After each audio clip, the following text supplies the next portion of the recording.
ሰላም ጤና ይስጥልን የተወደዳችሁ የገበያ ሚዲያ ተከታታዮቻችን የዕለተ ቅዳሜ ነሐሴ 9 ቀን 2018 ዓ.ም ለዕለቱ የመረጥናቸው አዳዲስ ሀገራዊ እንዲሁም ዓለም አቀፋዊ የዜና ዘገባዎቻችንን ይዘንላችሁ ቀርበናል።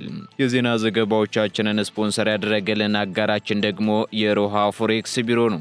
በዜና ዘገባዎቻችን ላይ የሮሃ ፎሬክስ ቢሮን የዕለቱን የውጭ ምንዛሬ ተመን መረጃ እናጋራችኋለን። በቅድሚያም አርዕስቶችን አከራዮች ያለ ቅድመ ማስታወቂያ የኪራይ ውል ማቋረጥ የሚችሉባቸው 7 ህጋዊ ምክንያቶች ይፋ ሆኑ። በአዲሱ የቤት ኪራይ ቁጥጥርና አስተዳደር አዋጅ ቁጥር 13/2016 አንቀጽ 16 ላይ በተካተተው በዚህ ድንጋጌ መሰረት አከራይም ሆነ ተከራይ ውል ከመፈራረማቸው በፊት የህጉን ዝርዝር ሁኔታዎች ማወቅ እንደሚገባቸው ተገልጿል። ሙሉ መረጃውን እናጋራችኋለን። የአሜሪካዋ የካንሳስ ግዛት ገበሬዎች ያመረቱት በብዙ ሺህ የሚቆጠር ሜትሪክ ቶን ስንዴ ኢትዮጵያን ጨምሮ በከባድ የምግብ እጥረትና በረሃብ የተጎዱ የአፍሪካ ሀገራት ህዝቦችን ለመደገፍ ወደ አህጉሪቱ ለማድረስ ውቅያኖስ ማቋረጥ መጀመሩ ተሰምቷል። በዝርዝር የምናጋራችሁ መረጃችን ነው። በኢትዮጵያዊ የኬሚስትሪ መምህርና ተመራማሪ የተገኘው ከአፈር የሚዘጋጀው ነዳጅ ለተሽከርካሪዎች መዋል የሚችልበትን ፍቃድ ማግኘቱ ተገለጸ። ይህ የምርምር ፕሮጀክት አሁን ላይ በላቦራቶሪ ደረጃ ከነበረበት የሚሊ ሊትር መጠን ከፍ ብሎ ከ30 እስከ 40 ሊትር ማምረት የሚያስችል ደረጃ ላይ መድረሱንም የግኝቱ ባለቤት አብራርተዋል። በዝርዝር የምናጋራችሁ ይሆናል። ኤምባሲው በህገወጥ የሐዋላ ንግድና የሰዎች ዝውውር ለተሰማሩ አካላት የመጨረሻ ማስጠንቀቂያ አስተላለፈም። ይህን ጉዳይ በተመለከተም ኤምባሲው መግለጫ ሰጥቷል። ሙሉ መግለጫውን እናጋራችኋለን። የተወደዳችሁ የገበያ ሚዲያ ተከታታዮቻችን እነዚህንና ሌሎች ለዕለቱ የመረጥናቸው የቢዝነስ መረጃዎችን ይዘንላችኋል። አሁን ደግሞ በዝርዝር ወደምንመለከታቸው ዜናዎቻችን እናልፋለን። አስደሳች ዜና ለውድ ደንበኞቻችንና ለቤት ፈላጊዎች በመሃል መገናኛ ዲያስፖራ አደባባይ አጠገብ የጫካ ፕሮጀክት እይታ ያለው ዘመናዊ አፓርትመንት በ40/60 አከፋፈል ከስቱዲዮ እስከ ባለ 3 መኝታ ቤቶችን ለተወሰነ ጊዜ ብቻ በሚቆይ ልዩ ቅናሽ አቅርበንልዎታል። ስቱዲዮ በ2.7 ሚሊዮን ብር ጠቅላላ ዋጋ፣ ባለ 1 መኝታ በ4.4 ሚሊዮን ብር ጠቅላላ ዋጋ፣ ባለ 2 መኝታ በ6.7 ሚሊዮን ብር ጠቅላላ ዋጋ፣ ባለ 3 መኝታ በ8.3 ሚሊዮን ብር ጠቅላላ ዋጋ የግሎ ያድርጉ። ምን ይሄ ብቻ! የዲፕሎማት መንደር በሆነችው በሳር ቤት አደባባይ የ30% ቅናሽ የተደረገባቸውን አፓርትመንት ቤቶች ከባለ 1 እስከ ባለ 3 መኝታ ቤቶችን በመሸጥ ላይ እንገኛለን። ልብ ይበሉ፣ ይህ ልዩ ቅናሽ ለተወሰኑ ቀናቶች ብቻ የሚቆይ በመሆኑ ፈጥነው ይመዝገቡ። ለበለጠ መረጃም በ0908882208 ወይም በ0969699373 ይደውሉልን። ቴምር ሪል ስቴት ሚኒስቴር መስሪያ ቤቱ ለ2019 በጀት ዓመት የ13.4 ቢሊዮን ዶላር የወጪ ንግድ ገቢ ግብ አስቀመጠ። የንግድና ቀጠናዊ ትስስር ሚኒስቴር በተጠናቀቀው በጀት ዓመት ካስመዘገበው ከ11.2 ቢሊዮን የአሜሪካ ዶላር በላይ የውጭ ንግድ ገቢ በማንሳት ለ2019 በጀት ዓመትም የ13.4 ቢሊዮን ዶላር ገቢ ለማግኘት ማቀዱን አስታውቋል። ይህ አዲስ የወጪ ንግድ ገቢ ግብ ይፋ የሆነው ደግሞ የንግድና ቀጠናዊ ትስስር ሚኒስትር ዶክተር ካሳሁን ጎፌ ከኤክስፖርተሮች ጋር ወይንም ከላኪዎች ጋር ባካሄዱት የምክክር መድረክ ላይ ነው። በውይይቱ ወቅትም የ2018 በጀት ዓመት የወጪ ንግድ አፈጻጸም የተገመገመ ሲሆን የአዲሱ በጀት ዓመት ዋና ዋና ቅድመ ሁኔታዎች ላይም ተመክሯል። በዚህም እንደ ሚኒስትሩ መረጃ ከሆነ ኢትዮጵያ በ2018 በጀት ዓመት ከወጪ ንግድ ዘርፍ ከ11.2 ቢሊዮን ዶላር በላይ ማግኘት የቻለች ሲሆን ይህም ደግሞ የእቅዱን 119.14 በመቶ ማሳካት መቻሉን ያሳያል። በተጨማሪም የወጪ ንግድ ዘርፉ በተጠናቀቀው በጀት ዓመት የሀገሪቱን ማክሮ ኢኮኖሚ በማረጋጋት ረገድ ከፍተኛ ሚና እየተጫወተ ሲሆን ሚኒስቴር መስሪያ ቤቱም የኢትዮጵያን ምርቶች በዓለም አቀፍ ገበያዎች አጠናክሮ የማስተዋወቅ ቁርጠኝነት እንዳለው ዶክተር ካሳሁን አረጋግጠዋል። እንዲሁም የተቀመጠውን አዲስ ግብ ለማሳካት ሚኒስትሩና ላኪዎችን በዘርፉ ላይ እንቅፋት የሆኑ አሰራሮችን በጋራ ለመፍታት ተስማምተዋል። በሌላ በኩል ሚኒስትሩ ለ2019 በጀት ዓመት የወጪ ንግድ ፕሮግራም ዋና ዋና የትኩረት አቅጣጫዎችን ያስቀመጠ ሲሆን ከአቅጣጫዎቹ መካከልም የተወዳዳሪነት አቅምን ማሳደግ፣ የገበያ መዳረሻዎችን ማስፋፋትና ዘመናዊ አሰራርን መተግበር የሚሉት ይገኙበታል።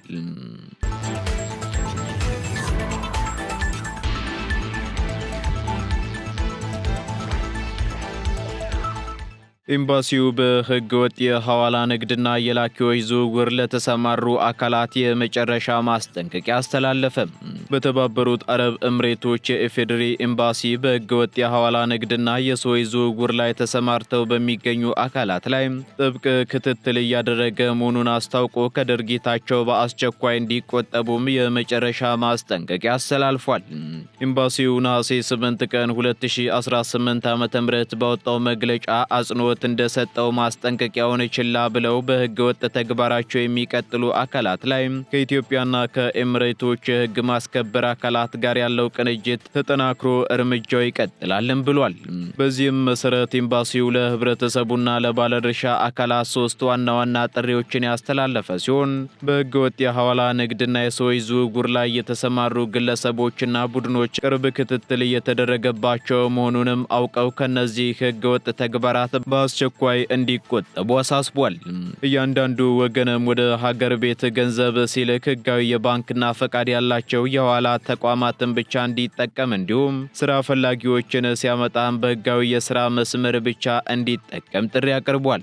በተጨማሪም ኤምባሲው ህብረተሰቡ ስለነዚህ ሕገወጥ አካላት የታመነ መረጃ ሲኖረው በኤምባሲው የስልክ መስመር በቀጥታ በመደወል ወይንም በዋትስአፕ በጽሑፍና በድምፅ መልእክት በሚስጥር ጥቆማ እንዲሰጥም ጠይቋል። በመጨረሻው መላው የኢትዮጵያ ህብረተሰብ አባላት የኢትዮጵያና የኤምሬቶችን ሕግ አክብረው በመንቀሳቀስ ራሳቸውንም ሆነ ወገኖቻቸውን ከጉዳት እንዲጠብቁ ኤምባሲው ጥሪውን በድጋሚ አቅርቧል።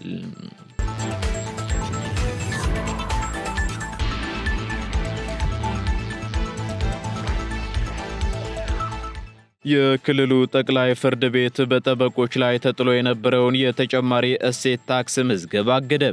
የአማራ ክልል የገቢዎች ቢሮ የሕግ ባለሙያዎች ወይንም ጠበቃዎች ከተጨማሪ እሴት ታክስ ምዝገባ ጋር በተገናኘ ላቀረቡት አቤቱታ የክልሉ ጠቅላይ ፍርድ ቤት የእግድ ትዕዛዝ ማስተላለፉን አስታውቋል። ቢሮው ለዞንና ለከተማ አስተዳደር የገቢ መስሪያ ቤቶች ባስተላለፈው መመሪያ በጥብቅና ስራ የተሰማሩ የሕግ ባለሙያዎች በገንዘብ ሚኒስቴር በወጣው መመሪያ ቁጥር 1104/2018 መሰረት ለተጨማሪ እሴት ታክስ እንዲመዘገቡ ሰጥቶት የነበረው ድንጋጌ ላይ የመመሪያ ክለሳ አቤቱታ ለክልሉ ጠቅላይ ፍርድ ቤት አቅርቦ እንደነበር ይታወሳል። ጠቅላይ ፍርድ ቤቱም የቀረበውን አቤቱታ ተመልክቶ በጉዳዩ ላይ የመጨረሻ ውሳኔ እስኪሰጥ ድረስ ጠበቆች ለተጨማሪ እሴት ታክስ እንዲመዘገቡ የሚያዘውን መመሪያ በጠበቆች ላይ ተፈጻሚ እንዳይሆንና በእግድ እንዲቆይ ትዕዛዝ ሰጥቷል።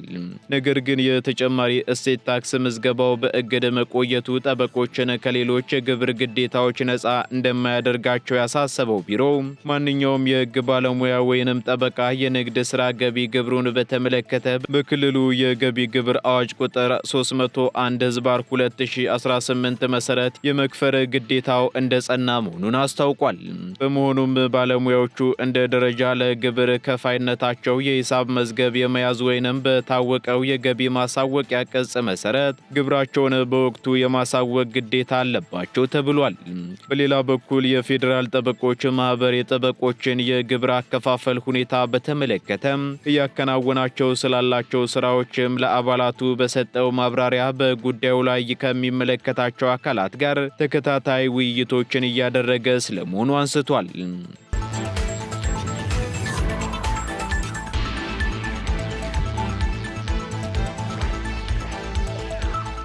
ከአፈር የሚዘጋጀው ነዳጅ ለተሽከርካሪዎች መዋል የሚችልበትን ፍቃድ ማግኘቱ ተገለጸ።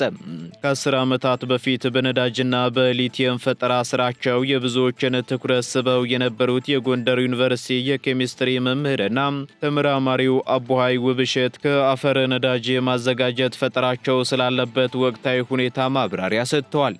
ተመራማሪው እሳቸውና ሌሎች ባልደረቦቻቸው የጀመሩት ይህ የምርምር ፕሮጀክትም አሁን ላይ በላብራቶሪ ደረጃ ከነበረበት የሚሊሊትር መጠን ከፍ ብሎ ከ30 እስከ 40 ሊትር ማምረት የሚያስችል ደረጃ ላይ መድረሱን በዝርዝር አስታውቀዋል።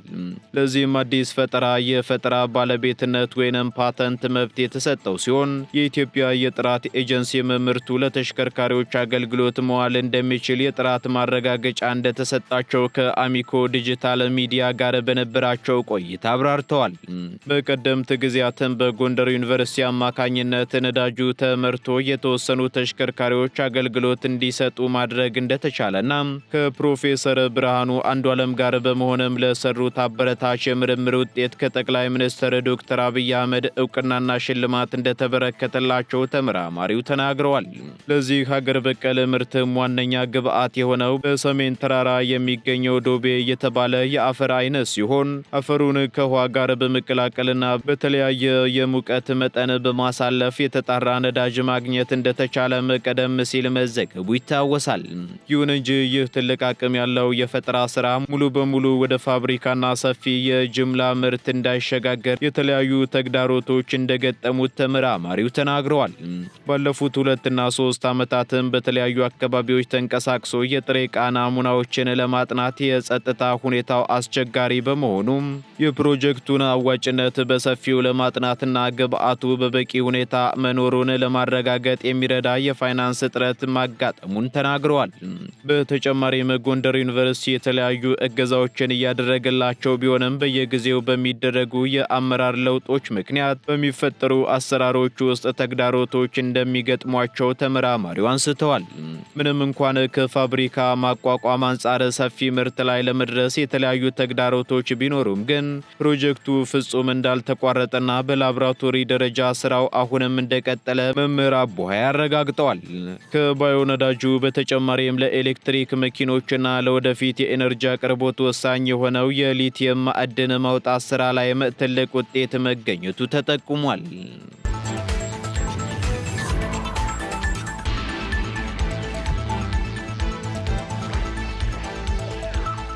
አከራዮች ያለ ቅድመ ማስታወቂያ የኪራይ ውል የሚያቋርጡባቸው 7 ህጋዊ ምክንያቶች ይፋ ሆኑ። በአዲሱ የቤት ኪራይ ቁጥጥርና አስተዳደር አዋጅ ቁጥር 1320/2016 መሰረት አከራዮች ያለ ምንም ቅድመ ማስታወቂያ የቤት ኪራይ ውልን ወዲያውኑ ማቋረጥ የሚችሉባቸው 7 ህጋዊ ምክንያቶች ይፋ ሆነዋል። በአዋጁ አንቀጽ 16 ላይ በተካተተው በዚህ ድንጋጌ መሰረትም አከራይም ሆነ ተከራይ ውል ከመፈራረማቸው በፊት የህጉን ዝርዝር ሁኔታዎች ማወቅ እንደሚገባቸው ተገልጿል። በመሆኑም ውሉ ያለ ቅድመ ማስታወቂያ እንዲቋረጥ ከሚያደርጉት ምክንያቶች መካከል የመጀመሪያ ጊዜ የኪራይ ውዝፍ ሲሆን የቤት ኪራይ መክፈያ ቀን አልፎ ለአንደኛ ጊዜ ከ15 ቀን በላይ ከዘገየ እንደሚቋረጥ ተገልጿል። እንዲሁም የሁለተኛ ጊዜ የኪራይ ውዝፍ ማለትም የኪራይ ክፍያው ለሁለተኛ ጊዜ አልፎ ከ7 ቀን በላይ ካለፈና ከተፈቀደው አገልግሎት ውጪ መጠቀምም ይገኝበታል። ይህም ደግሞ የመኖሪያ ቤቱን ያለ አከራዩ ፍቃድ ለንግድ ወይንም ለሌላ አገልግሎት ካዋለው ያለ ቅድመ ማስታወቂያ የኪራይ ውል ማቋረጥ እንደሚቻል ተነግሯል።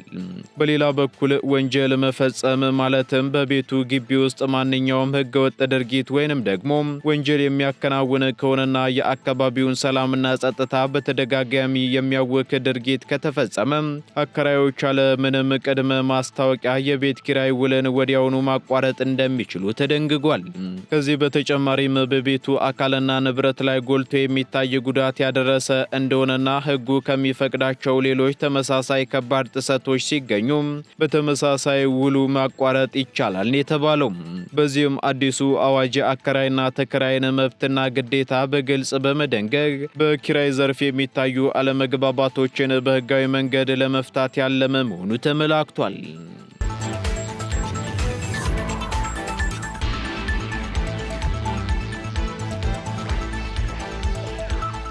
ቀጥለናል። የተወደዳችሁ የገበያ ሚዲያ ተከታታዮቻችን ወደ መጨረሻው ዝርዝር መረጃችን ስንሸጋገር የካንሳስ ስንዴ ኢትዮጵያን ጨምሮ በከባድ የምግብ እጥረት የተጎዱ የአፍሪካ ሀገራትን ለመደገፍ ወደ አህጉሪቱ መጓጓዝ ጀመረ።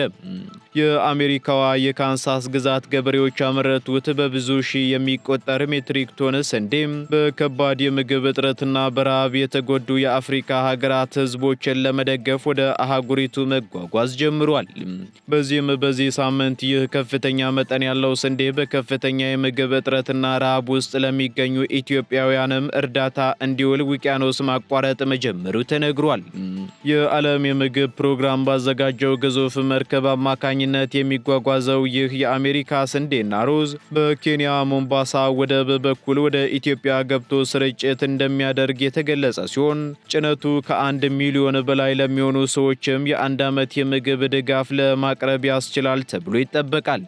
አሁን ላይ ጉዞውን ወደ ኬንያ ወደብ እያደረገ የሚገኘው ይህ የግዙፍ የእርዳታ እህል የዓለም ምግብ ፕሮግራም ከአሜሪካ ግብርና መምሪያ ምግብ ለሰላም ከተሰኘ ፕሮግራም ጋር በመተባበር ድንገተኛ የምግብ እጥረትና የረሃብ ቀውሶችን ለመፍታት የሚደረገው አካል መሆኑ ተነግሯል። ይህ ድጋፍ በተለይም በምስራቅ አፍሪካና በሰሜናዊ የአፍሪካ ክፍሎች ለሚገኙ አጣዳፊ የረሃብ አደጋ ለተደቀነባቸው ሕፃናት፣ እናቶችና አረጋውያን የዕለት ተዕለት ምግብ ዋስትናን ለማረጋገጥ ትልቅ ሚና ይጫወታል ተብሏል። አምራቾቹ የካንሳስ ገበሬዎች የሚያበረከቱት ይህ የስንዴ ምርት ሰብአዊ ቀውስን ከመታደግ ባሻገር በዓለም አቀፍ ደረጃ በረሃብ ላይ የተከፈተውን ዘመቻ በመደገፍ ረገድ ያለውን ከፍተኛ አስተዋጽኦ ያሳያል።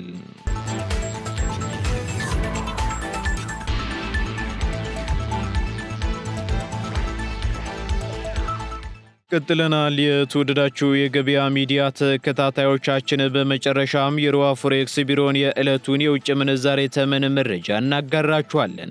በዚህም አንድ የአሜሪካ ዶላር 178 ብር ከ23 ሳንቲም እየተገዛ 181 ብር ከ79 ሳንቲም እየተሸጠ ይገኛል። ፓውንድ ስተርሊንግ 231 ብር ከ44 ሳንቲም እየተገዛ 236 ብር ከ6 ሳንቲም እየተሸጠ ይገኛል። ዩሮ ደግሞ 200 ብር ከ45 ሳንቲም መግዣው ሲሆን መሸጫው እንዲሁ 204 ብር ከ45 ሳንቲም ሆኗል። ስዊስ ፍራንክ 215 ብር ከ18 ሳንቲም እየተገዛ 219 ብር ከ48 ሳንቲም እየተሸጠ ይገኛል። የተባበሩት አረብ ኤምሬት ድራም 47 ብር ከ71 ሳንቲም መግዣው ሲሆን መሸጫው ደግሞ 48 ብር ከ66 ሳንቲም ሆኗል። የሳውዲ ሪያል 46 ብር ከ25 ሳንቲም እየተገዛ 47 ብር ከ17 ሳንቲም እየተሸጠ ይገኛል። የቻይናው ዩዋን ደግሞ 24 ብር ከ85 ሳንቲም እየተገዛ 25 ብር ከ34 ሳንቲም እየተሸጠ ይገኛል። የካናዳ ዶላር 121 ብር ከ18 ሳንቲም እየተገዛ 123 ብር ከ60 ሳንቲም እየተሸጠ መሆኑን የሮሃ ፎሬክስ ቢሮ የዕለቱ የውጭ ምንዛሬ ተመን መረጃ ያመለክታል። የተወደዳችሁ የገበያ ሚዲያ ተከታታዮቻችን ለዕለቱ የመረጥናቸው የቢዝነስ ዜናዎቻችን እነዚህን ይመስሉ ነበር።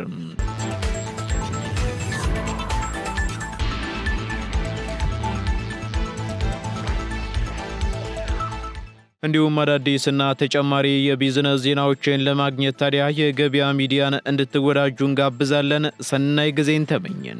አስደሳች ዜና ለውድ ደንበኞቻችንና ለቤት ፈላጊዎች በመሃል መገናኛ ዲያስፖራ አደባባይ አጠገብ የጫካ ፕሮጀክት እይታ ያለው ዘመናዊ አፓርትመንት በ40/60 አከፋፈል ከስቱዲዮ እስከ ባለ 3 መኝታ ቤቶችን ለተወሰነ ጊዜ ብቻ በሚቆይ ልዩ ቅናሽ አቅርበንልዎታል። ስቱዲዮ በ2.7 ሚሊዮን ብር ጠቅላላ ዋጋ፣ ባለ 1 መኝታ በ4.4 ሚሊዮን ብር ጠቅላላ ዋጋ፣ ባለ 2 መኝታ በ6.7 ሚሊዮን ብር ጠቅላላ ዋጋ፣ ባለ 3 መኝታ በ8.3 ሚሊዮን ብር ጠቅላላ ዋጋ የግሎ ያድርጉ። ምን ይሄ ብቻ! የዲፕሎማት መንደር በሆነችው በሳር ቤት አደባባይ የ30 በመቶ ቅናሽ የተደረገባቸውን አፓርትመንት ቤቶች ከባለ 1 እስከ ባለ 3 መኝታ ቤቶችን በመሸጥ ላይ እንገኛለን። ልብ ይበሉ፣ ይህ ልዩ ቅናሽ ለተወሰኑ ቀናቶች ብቻ የሚቆይ በመሆኑ ፈጥነው ይመዝገቡ። ለበለጠ መረጃ በ0908882208 ወይም በ0969699373 ይደውሉልን። ቴምር ሪል ስቴት